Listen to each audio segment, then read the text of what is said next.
Hey Gundam fans, welcome to another episode of Gundam Explained. Today we're going to be looking at another episode of MS IGLOO, the hidden 1 year war line. So like within MS IGLOO there's like 3 little series that each have 3 episodes. This one's the hidden 1 year war. When we were last looking at one of the episodes, it had to do with that giant space plasma cannon. It's the Zeons, and this is about the time during the 1 year war where Zeon has realized, and the Federation, that mobile suits are the future of warfare. So a lot of kind of older weapons and systems were kind of going by the wayside. People and officers that were familiar with that technology were in charge of it, and they were even seeing within the war how they were of no use anymore. And that actually continues today with this episode. And actually, this episode today it goes by 2 names. There's either Howls Stained in Dusk or The Howl That Died the Setting Sun. Both sound pretty cool, but it's whatever one you want to go for. In this episode, we'll be looking at the Zeon tank, the Hildolfr, and I'll kind of go through its history as we go through this episode, but also go into its future. From the recent PS4, PS5 game Code Fairy, they've actually have more story elements for the Hildolfr, so I'll get into that as well. And if you haven't, please subscribe and like. There's a link to a video in the comments down below for another video that's about the giveaway. I'm giving away 2 things, so be sure to hit that up. All right, and as you can see, this begins April 29th of 0079, so again, it's within the 1 year war, and this is at a point that's on Earth. And as we can see, again, the PS2 era style CGI. And so this is in Arizona of the United States.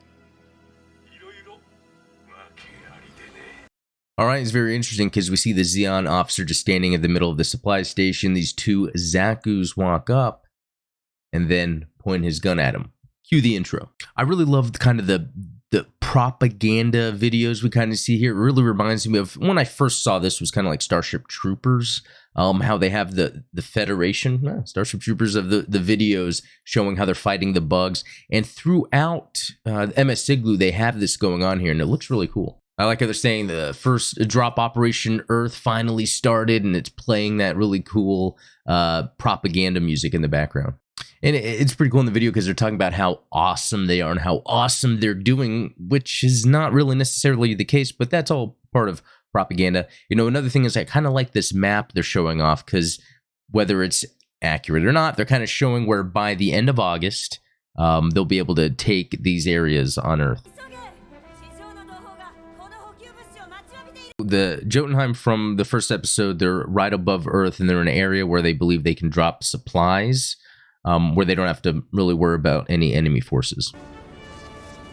Very cool shot of the supplies entering Earth's atmosphere. I mean, just think about that. We're getting some pretty cool detail in MS IGLOO. I mean, we're seeing supplies being dropped from Earth's orbit. You know, that's not anything that's super exciting, but at this point within the UC Gundam franchise, this type of world building is really cool to see. Okay, and even they're admitting that the war on Earth is not going as they thought, and it seems like they're even admitting they're just throwing everything they've got down there. Almost like, since they know the mobile suits will be the new form of battle, I guess the idea is any other weaponry they have in place, they're just going to throw it out there. They're even saying specifically when the Hildolfr, their tank, once they get it down there on Earth, the plan is really just to leave it and not pick it back up. So the idea is, hey, if we win, oh great, we'll have that tank down there. If we lose, the tank is probably just going to be destroyed. And here we meet Demazir Sonin. I hope I'm pronouncing that right. So he is the pilot of this tank, the Hildolfr, and I guess some background information on him is that, you know, he already sees what is happening with mobile suits kind of being the way of the future for warfare and battling, and I guess he had tested in mobile suits and just didn't really do a good job with it, but this is his opportunity, I guess, almost like with the previous episode, the opportunity of using that plasma cannon in space. It almost didn't matter. They were really just wanting to throw whatever weapons they have out there. But it's pretty sad. Some of the background information of this character is he was abusing drugs because of what it seemed like was going on with him and his career. Pretty twitchy. You know, he calls it a mobile tank, and he even makes mention that it will be mass-produced sooner or later. So, one, just kind of funny that I think he's just telling that to himself, just like the propaganda videos at the beginning. But at least he kind of has his confidence about him when he's around the other officers. ZACU 2s look great, even though the CGI.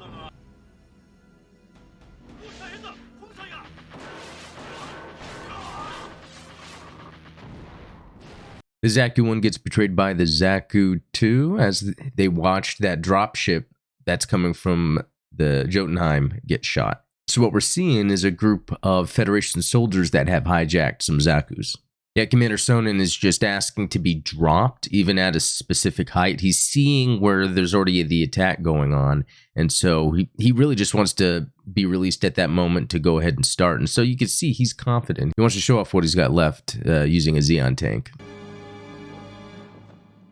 There it is, dropped off.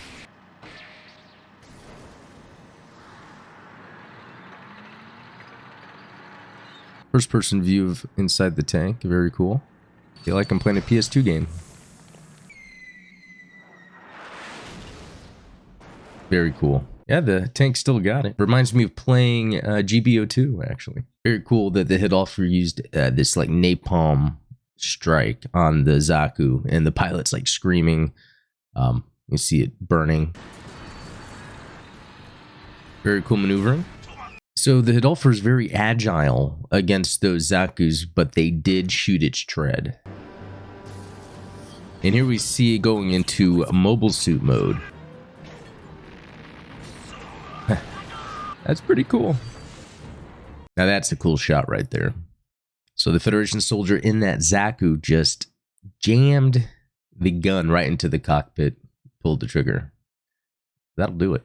And as that Federation soldier in the ZACU starts heading to the coma side to take it out, Commander Sonnen was actually able to take one last shot and take it out. So just like with the previous episode in that plasma cannon, these weapons, even though they're of no use anymore, they still did a lot. All right, and so that's really it for that episode. It really is more about the timeline, the history of the Hildolfr during the 1 year war.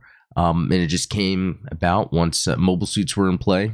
And it was able to hold its own against the mobile suits. So think about it. Those were 6 ZACU 2s. And just think if there were multiple Hildolfrs in play. And on the Gundam wiki, I actually added the mechanics here, Principality of Xeon, and I put those units in here. If anyone else would like to contribute, I mean, there's obviously more units that we could be adding into here. I just noticed it was empty, and I'm doing what I can to fill it out. So here's something interesting. This is the notes and trivia. The MS 05B ZACU 1 destroyed by the captured ZACU 2 in this episode was chronologically the first mobile suit destroyed by another mobile suit during the 1 year war. Now, is that even true?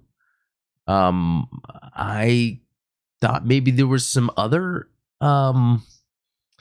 mobile suits that were battling. I mean, I know Origin has some mobile suit battles that occur that's before this part. So I'm very curious about that. If anyone has any more information about that, maybe this is now considered old since the Origin came out. Okay, and so for what happens afterwards, so the tank, the Hildolfr, gets destroyed in Arizona, but in future use, and I think it's by November, the Noisy Fairy Squadron actually picks it up and uses it, and we can see where they've kind of combined it with a Dom. So we see this Dom in play. We see the cannon of the Hildolfr, maybe some other parts of it in there. And here's a shot of it for when it was used in GBO2 for the PvP portion called the Dom Nomides. And so the Hildolfr's remains languished in the Arizona desert for months as they were deemed too difficult to retrieve. In November of UC 0079, the loss of Odessa's mining operations prompted North American Xeon units to place greater emphasis on salvaging lost material, leading to Mia Brinkman uncovering May's technical report and suggesting it as a target for a salvage mission. The Hildolfr would then be salvaged by Zeon's Noisy Fairy Squadron after a battle with Federation patrols in the area. And its parts, particularly its main gun, would be used to develop the MS-09 Dom Nomides. Very strange name. So that's very interesting. If you do go and play Code Fairy, you get to then experience this part. It's like a connective tissue of watching this MS IGLOO episode and then playing Code Fairy. So thanks for watching. I thought that was a really neat episode to kind of dive into the history of the Hildolfr, not only, as it was in the 1 Year War, but then if you were to play Code Fairy on PS4, PS5, you actually get some additional follow-up information about that unit. So yeah, let me know what you think below in the comments. Please like and subscribe if you haven't, and we'll talk later. Thanks.